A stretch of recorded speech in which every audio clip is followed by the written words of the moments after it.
Hello everyone, welcome back again to my YouTube channel. My name is Kevin Saili. Pada YouTube channel ini teman-teman akan menemukan informasi menarik seputar cryptocurrency. So if you do like cryptocurrency, make sure kalian subscribe channel ini. Teman-teman, welcome back again di quick update untuk Bitcoin.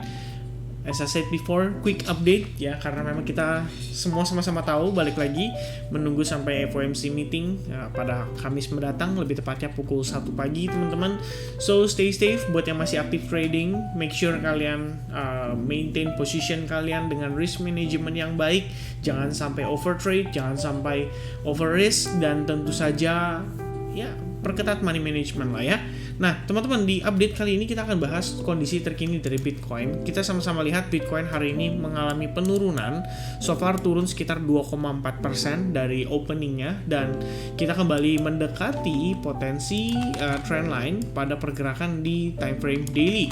Jadi kalau teman-teman sebelumnya sering bilang ya, kalau tail to tail candle ini kan terdapat sebuah trend line, dan saat ini kita posisinya hendak testing kembali terhadap trend line tersebut.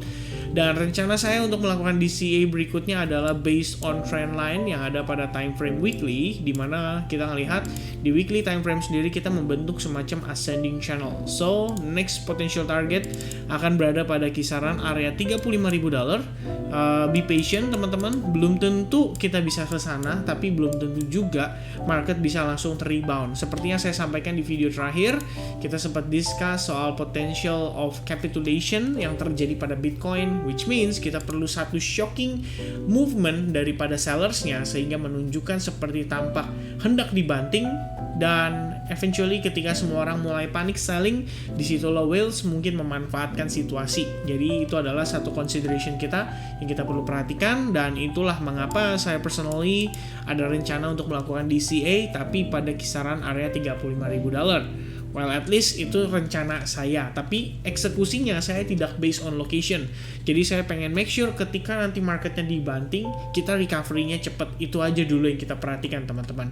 Karena ketika itu terjadi, artinya ada demand di sana, dan kalau ada demand dari pemain besar, why should we don't, ya kan? Kita juga pasti boleh dong manfaatin situasi yang sama gitu loh. Ketika kita lihat ada orang memberikan contoh, oke, well ternyata beli di sini. Well, ya kita juga harusnya memanfaatkan situasi tersebut. Alright? Ya, kita harus tunggu teman-teman ya. Balik lagi, kita harus tunggu benar-benar besok nih showdown-nya tepat di sekitaran jam 2.38. Kalau sekarang saya bikin video, dan berarti besok ya sekitaran jam 1 pagi teman-teman kita akan melihat pergerakan yang sangat fluktuatif. Dan disitulah mengapa saya katakan kepada teman-teman sekalian untuk stay safe, jangan terlalu paksakan transaksi dulu ya. At least wait until we see the movement from the whales, dimanakah atau kemanakah Bitcoin akan dibawa pergerakannya oleh mereka. Disitulah kita juga bereaksi atas pergerakan para whales ya. Dan kalau misalnya teman-teman pengen dapetin informasi lengkapnya, di video ini saya pengen quick update aja buat teman-teman yang udah nonton ya tentunya. Jadi kalau misalkan buat yang teman-teman baru mampir, baru nonton, make sure kalian bisa nonton ke video BTC yang sebelumnya atau yang forecast untuk pekan ini. Di sini kalian bakal dapetin analisa lengkap terkait dengan kondisi fundamentalnya, sekaligus bagaimana reaction saya terhadap fundamental terkini teman-teman, atau pandangan saya terhadap kondisi fundamental terkini. Nah, next kita lanjut ke time frame hourly. Jadi pada time frame hourly sendiri kita sebelumnya udah ngelihat ya, memang ada potensi terbentuknya si ascending broadening wedge pattern. Dan ascending broadening wedge pattern sendiri sebetulnya kalau dari segi pattern teman-teman itu memang lebih condong atau cenderung ke arah reversal atau lebih ke arah bearish. Jadi kalau saya tarik ini semua teman-teman ke samping sebelah sini, as you can see, kita lihat ya market cenderung membentuk yang namanya ascending broadening wedge pattern pada pergerakan di time frame 1 jam. Dan sekarang posisinya kita sudah breakdown, atau kalau misalkan berdasarkan di sini tulisannya breakout dari formasinya. Jadi kalau misalkan kita memang melihat dia breakdown dari sana, maka memang ada potensi kita kembali terreject. Dan untuk itu saya tidak perlukan lagi garis ini, karena memang sebelumnya kita udah sempat bahas ya teman-teman, kita sudah beberapa kali terreject atas exponential moving average-nya. Nah, cuman kali ini mungkin bisa berbeda seandainya kita ketahan dan tidak create another lower point dari lower price dari kondisi yang saya tandai dengan nomor 2 ini teman-teman ya. Artinya di sini menunjukkan bahwa selling pressure yang ada pada kisaran area ini itu tidak sesignifikan yang sebelumnya, dan itulah yang menjadi harapan kita lah ya, tentu saja. Karena sebagian besarnya saya cukup yakin pengennya ngeliat Bitcoin rebound ya. Siapa sih yang nggak mau gitu loh teman-teman.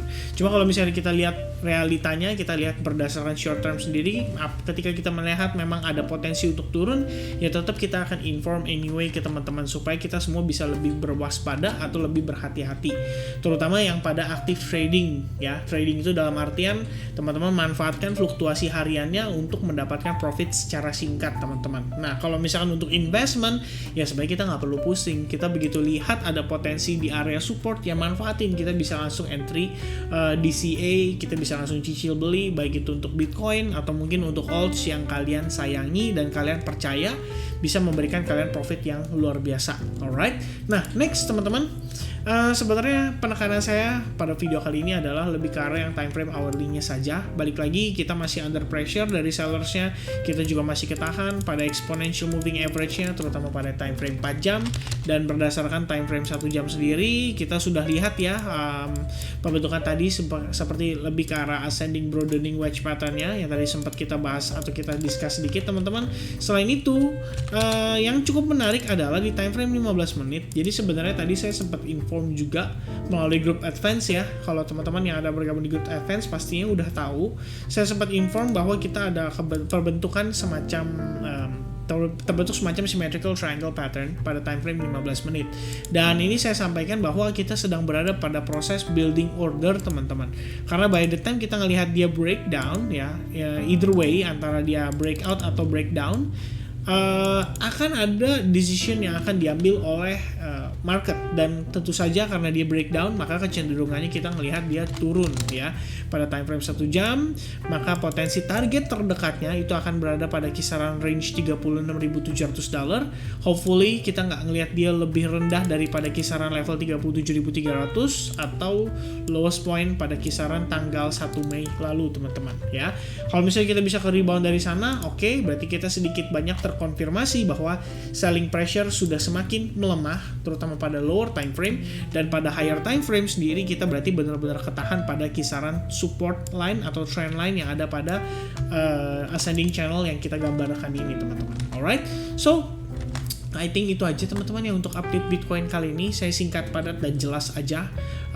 Sedikit advice dari saya, ini friendly advice bukan financial advice. Sekali lagi saya ingin remind ke teman-teman, stay safe buat yang masih aktif transaksi, karena kita besok akan berhadapan dengan the Federal Reserve. Banyak orang bilang, banyak expert bilang don't fight the Fed, karena ya the Fed ya teman-teman, dia mengendali harga lah di dunia ini. Jadi saya pikir kita lebih baik stay safe lah, nggak usah terlalu paksakan. Ingat teman-teman, saya pernah sharing salah satu moto saya ya, lebih baik kita ketinggalan profit daripada harus tersangkut.